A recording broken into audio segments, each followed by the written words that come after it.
दोस्तों is my trip ने अपना क्वार्टर टू का रिजल्ट पब्लिश कर दिया है। चलिए देखते हो क्वार्टर टू का रिजल्ट कैसा रहा। सबसे पहले तो देखते हैं कॉन्सोलिडेटेड प्रॉफिट एंड लॉस इस क्वार्टर में कितना है। पहले रेवेन्यू देखते हैं, रेवेन्यू से भी मिलियंस में है। यहाँ में रेवेन्यू दिया है 1183.39, मतलब 118 करोड़ का उनका रेवेन्यू था इस क्वार्टर में। लास्ट क्वार्टर में कितना था? लास्ट क्वार्टर में था 113 करोड़ का, मतलब क्वार्टर ऑन क्वार्टर 4% का प्रॉफिट, मतलब ऊपर गया है। और लास्ट ईयर में सेम क्वार्टर में कितना था? 144 करोड़ का, मतलब ईयर ऑन ईयर 18% डाउन है। और अदर इनकम मिला के टोटल में आपका इस क्वार्टर का लास्ट क्वार्टर के साथ कंपैरिजन करेंगे तो 5% अप था और 15% डाउन था।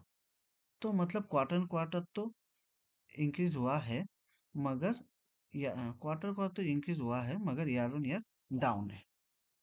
अभी देखते हैं एक्सपेंसेस क्या था। एक्सपेंसेस भी इस क्वार्टर में लास्ट क्वार्टर के रेस्पेक्ट में बढ़ा है। लास्ट क्वार्टर के रेस्पेक्ट में 2% बढ़ा है। रेवेन्यू 4% बढ़ा है, मगर एक्सपेंसेस 2% बढ़ा है, मगर मार्जिनल है। और ईयर ऑन ईयर के रेस्पेक्ट में 6% बढ़ा है।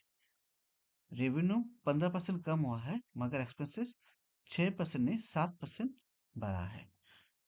तो टोटल अगर प्रॉफिट हम लोग अगर देखें तो प्रॉफिट इस क्वार्टर में आया है 61 करोड़, 61 जो मिलियन में है, मतलब 6 करोड़ का प्रॉफिट आया है।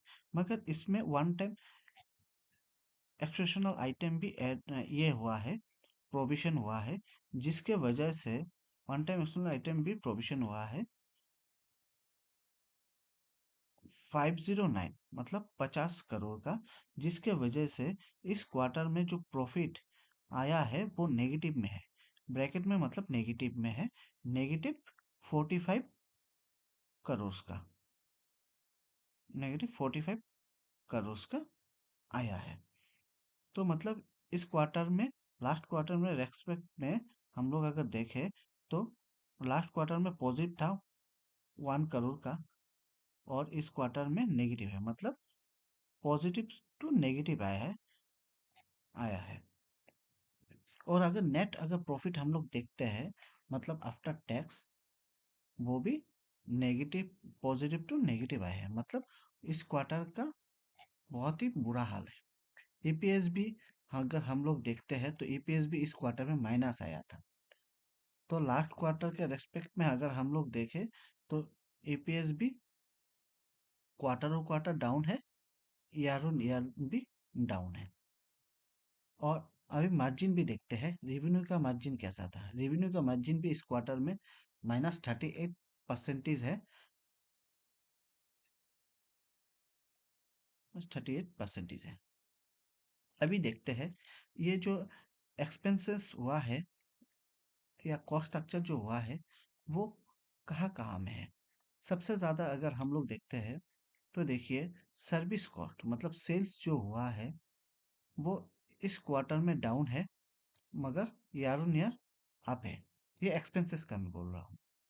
तो मतलब एक तरह से अच्छा है कि क्वार्टर ऑन क्वार्टर थोड़ा कम हुआ है और ईयर ऑन ईयर भी मार्जिनल है।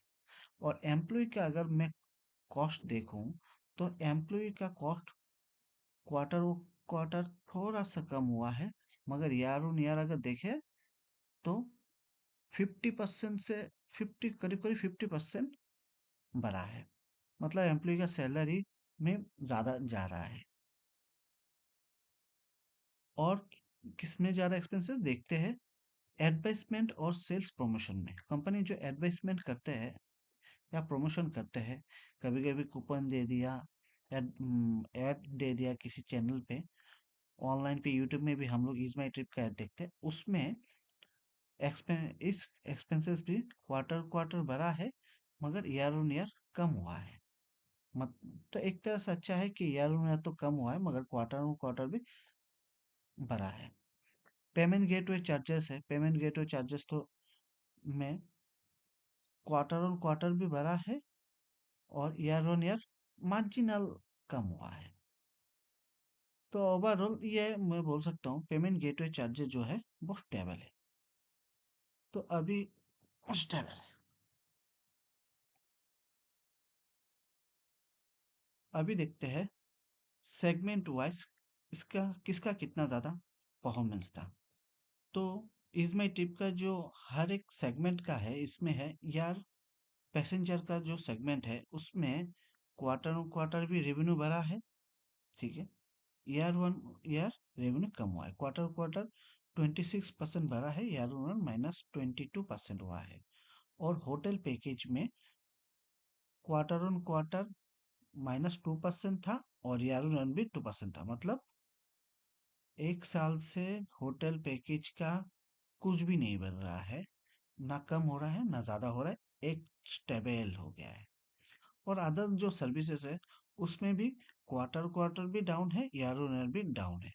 तो मतलब ये तीनों सेगमेंट में सिर्फ एक एयर पैसेंजर का जो सेगमेंट है उसमें हम लोग बोल सकते हैं कि क्वार्टर और क्वार्टर बढ़ा है, मगर ईयर ऑन ईयर तो कम हुआ है। मतलब सेगमेंट वाइज भी परफॉर्मेंस बहुत खराब है।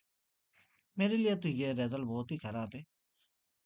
अभी हम देखते हैं कि मैनेजमेंट का कुछ कमेंट अच्छा आया या नहीं। मैनेजमेंट का ऐसा तो कुछ कमेंट आया नहीं है, मगर इसमें एक इन्वेस्टमेंट का रिलेटेड एक कमेंट्स आया है, जिसमें एक उनका एक सब्सिडरी है, एक प्रॉपर्टी खरीदा था रेंटल के लिए, बट अभी मैनेजमेंट उसको सेल करने का डिसाइड कर रहा है। मतलब उसका मतलब क्या है, एक प्रॉपर्टी खरीदा है रेंट के लिए, मगर मैनेजमेंट उसको ठीक से, कंपनी ठीक से चला नहीं पा रहा है, तो इसलिए अभी सोच रहा है कि सेल करने के लिए। तो ओवरऑल ये भी नेगेटिव ही न्यूज़ है। अभी देखते हैं कुछ कॉर्पोरेट एक्शन तो नहीं है, मतलब डिविडेंड, बोनस, वो हम लोग नीचे बात करते हैं, देखते हैं उसका जो वैल्यूएशन क्या है कंपनी का और उसका जो कॉम्पिटिटर है उसका कैसा है। देखिए इज माई ट्रिप का बहुत सारे कॉम्पिटिटर है, इसमें मैंने दो लिया हूँ, एक तो है मेक माई ट्रिप, दूसरा है यात्रा। इज माई ट्रिप का जो मार्केट वैल्यू है वो यात्रा का के कंपैरिजन में है। मतलब यात्रा और इज माई ट्रिप का वैल्यू मार्केट कैप करीब करीब एक ही है, मगर मेक माई ट्रिप का बहुत ज़्यादा है। और इज माई ट्रिप का वैल्यूएशन 30x है, मेक माई ट्रिप का 50 से ऊपर है और यात्रा का 50 to 55 पे है। तो मतलब मैं बोल सकता हूँ उसका पी बाकी दोनों के कंपैरिजन में कम है, मगर बाकी दोनों का रिजल्ट भी बहुत अच्छा है, मगर इसका रिजल्ट बहुत खराब है। उसके कंपैरिजन में ये पी भी बहुत हाई है। और इस क्वार्टर में कंपनी ने कुछ भी डिविडेंड नहीं दिया है, ना डिविडेंड दिया है, ना बाईबैक है, ना बोनस इशू है। मतलब गुड न्यूज़ एक भी नहीं है। तो ओवरऑल अगर मैं देखूं इसमें, तो रेवेन्यू क्वार्टर क्वार्टर स्टेबल है, ईयर ऑन ईयर डाउन है। प्रॉफिट एक्सपेक्टेशन आइटम के वजह से कम हुआ है। मार्जिन भी मेरे ख्याल से उतना अच्छा नहीं है, मगर मार्जिन भी चलिए एक्सेप्शनल आइटम के वजह से मार्जिन भी मैं बोल सकता हूँ कि एक्सेप्टेबल है। ईपीएस नेगेटिव हुआ है। इस क्वार्टर में कंपनी का जो डेप्थ था वो डेप्थ भी मॉडरेट था। मैं डेप्थ के बारे में बताना भूल गया था, अभी देखते हैं कंपनी का डेप्थ कैसा था। मतलब कंपनी ने कितना बोरिंग लिया, कंपनी का एसेट क्या है। तो इस क्वार्टर में जो कंपनी ने जो बोरिंग उधार जो लिया है, देखिए लास्ट क्वार्टर के रेस्पेक्ट में इसमें बढ़ा है। लास्ट क्वार्टर में था 9 करोड़ और इस क्वार्टर में है 16 करोड़, मतलब कंपनी का बोरिंग भी बढ़ रहा है। और दूसरा जो बोरिंग है, मतलब उधार है, एक तो करंट बोरिंग है, दूसरा है नॉन करंट बोरिंग, मतलब लॉन्ग टर्म डेप्थ, और एक है शॉर्ट टर्म डेप्थ। तो लॉन्ग टर्म डेप्थ में कंपनी का बोरिंग कम हुआ है, ये एक गुड न्यूज़ है। तो अभी तो ओवरऑल मैं अगर देखूं तो कंपनी का जो उधार है, जो इन बोरोइंग लिया है, वो मॉडरेट है। सेगमेंट वाइज में अगर देखें तो एयर पैसेंजर जो कोर है, वो अपना क्वार्टर ऑन क्वार्टर रिकवरिंग कर रहा है। होटल का बिजनेस स्टेबल है और अदर बिजनेस वॉलेटाइल है। और और इस क्वार्टर में एक मेजर 1509 मिलियन, तो मतलब 50 करोड़ का एक वन टाइम प्रोविजन किया है। वन टाइम प्रोविजन क्या है? 50 करोड़ का एक वन टाइम लॉस हुआ है। वो क्या लॉस हुआ है, वो कंपनी ने डिस्क्लोज नहीं किया, मगर वन टाइम लॉस हुआ है। तो ये एक इशू है। बाकी तो इस माई ट्रिप के इस रिजल्ट में मुझे कुछ खास नहीं लगा। इससे अच्छा तो यात्रा का जो रिजल्ट था वो धमाकेदार था। ये इतना निराश ही किया है। Thank you very much.